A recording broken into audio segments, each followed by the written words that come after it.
There we go. Dana. What is this right here? Dana White on Alex Perry and Jurgen Prosk. Maybe he talks about the about the banter. First of all, thanks for joining me.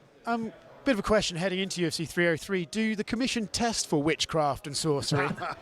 I don't know. I love that shit though. So when Yuri found out about the fight, apparently he goes into a shed for 3 days. No water, no food, no nothing, and prays or meditates, whatever he does.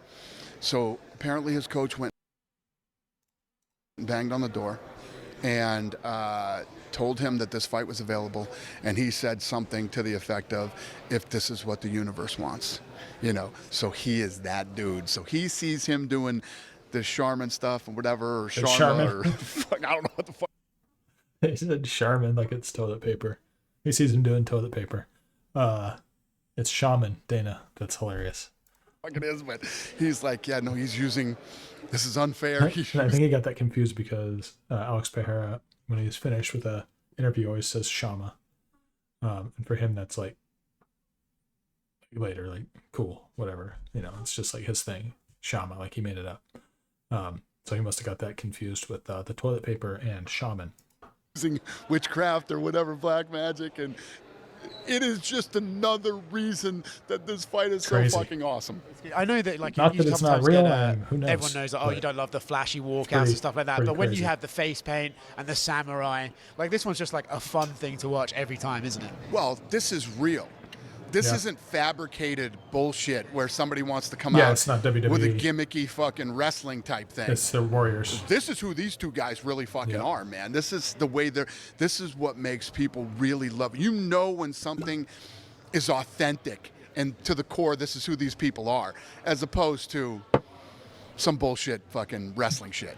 And it doesn't hurt the fact that these two probably are in entertaining fights every single time they compete. I know I spoke to Hunter, and he said you can make this fight 100 times and it will never be boring, right? This fight's going to be a banger. These guys are both legit killers, man. Legit killers. And numbers don't lie. When you look at the stats of what these guys have done and accomplished in fights, it's incredible. And then, I mean, I've been saying it, you know, all week.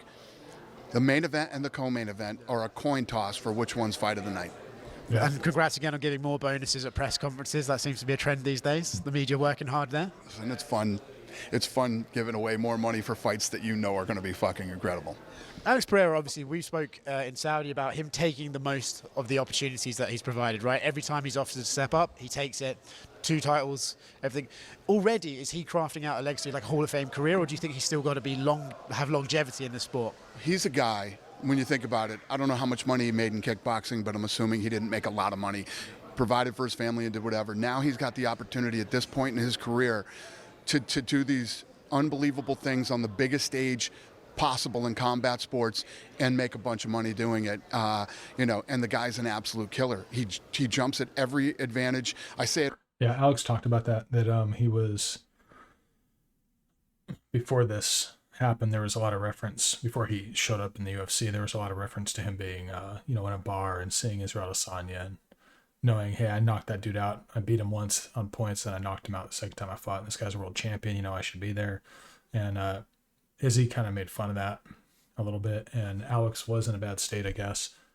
Legitimately, he was an alcoholic. He was having problems. And got his life together and started fighting in MMA. And just had a goal to come after Israel Adesanya, really. And he did. He came after him and took his belt. And he's changed his life around since then. And now he's got this huge ball rolling. You know, he lost to Izzy the second fight. He got knocked out, you know, but he moved up a weight class. And the way that he took that was so in stride that very few fighters come back like that. And, you know, and then he got the light heavyweight belt. So, you know, now he's looking for the heavyweight. He wants to step up the heavyweight. He'd be as far as I know, I think the first three division champ in the UFC. I'm pretty sure about that. I should check that. Let's see.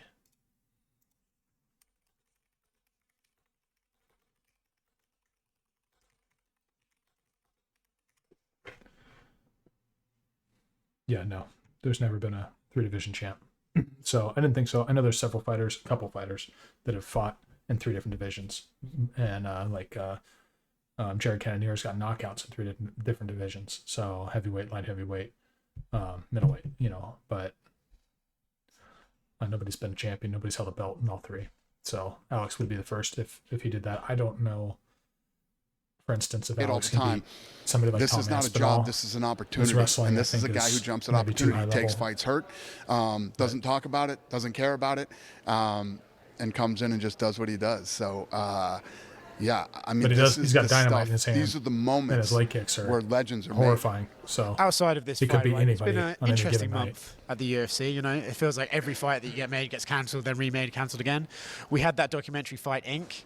How much better footage would they have had over the past month if they had been filming you when Conor falls out and Jamal falls out? I haven't seen that. How crazy has it been in that office? Well, I was just talking to him about it. You could literally run 197 seasons of this. I mean, this is what happened. The shit that goes on behind the scenes, and it's like we were talking about, most of that shit hits the edit room floor because I won't let it come out. I won't do another season of this, and I won't do it again. It's just, there's too much. It's too disruptive. There's so much shit going on at the end of the day, and we can't show all the real stuff. Yeah, if you could imagine all the egos and from, fighters, and all the trouble that they get themselves into, all the things that transpire between them, not to mention Stuff that happens. I won't show all the real people stuff falling that out happens. and I remember you once, way back in the trying day, to said get when more Anderson money Silva tested positive, you had to take a knee, right? Is that, of all the things that have happened in this crazy industry, what's the one moment that you've been like, just give me a fucking day off here? Like, what was the one thing that made you go, fuck this? Well, I mean, we went through it in 300. You could see it in the Fight Inc. It's just like, oh fuck, here we go again. And we get in the room and we fucking figure it out.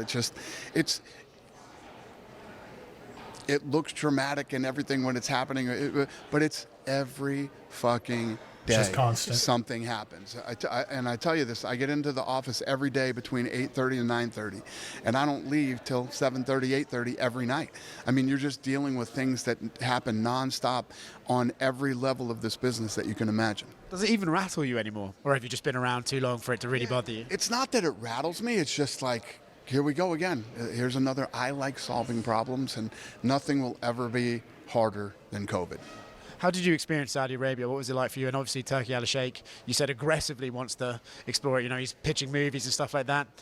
Is that something that excites you, or do you have other partnerships in that region that you want to be respectful to? How do you see the Saudi Arabia thing evolving? No, I like him. I actually like him.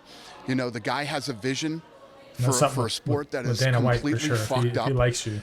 And if you look at what he's very, been able to do in a short amount of time, with the places and boxing people is he so likes. broken and so fucked up that it takes a guy with that kind of money and that kind of power to make these things happen.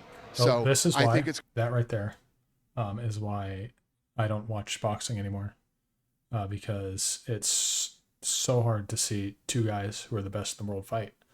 And UFC provided that, years ago. So I started watching UFC because of that, more than boxing. And now it's primarily the only thing I watch in the fight world. I'll tune in for a heavyweight fight here and there, but outside of that, I'm not really paying too much attention to what's going on in the boxing scene, just because if you buy a card, you're there for usually the main fight, and that's it. Like, it doesn't matter, and it's expensive.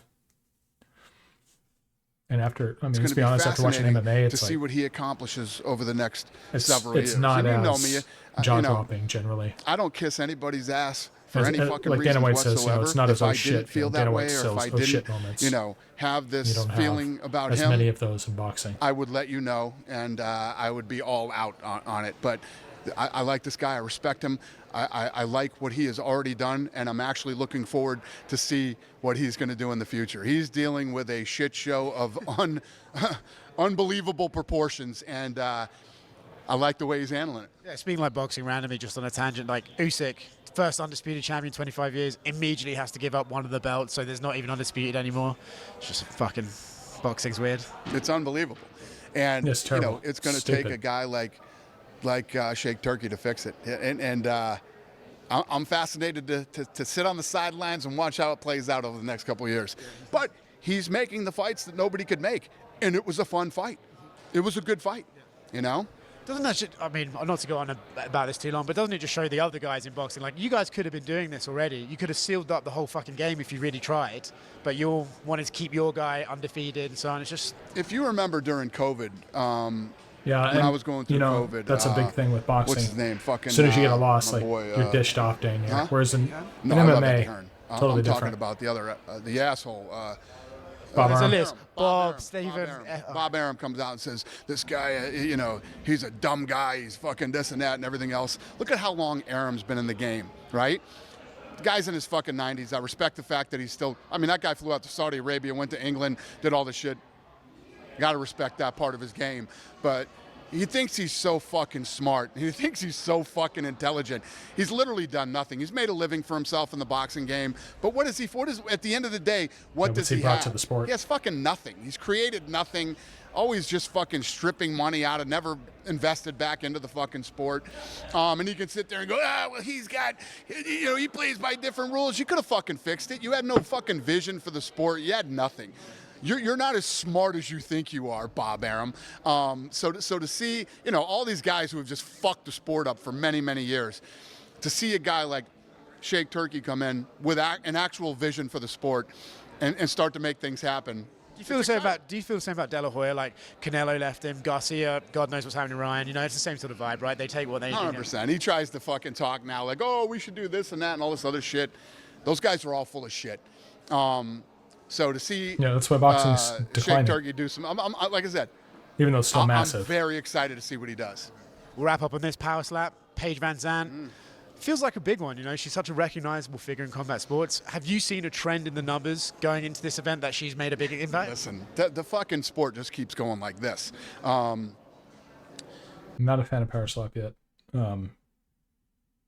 mean, I don't mind watching it here and there, but as far as athletic competition goes, it's not there for me.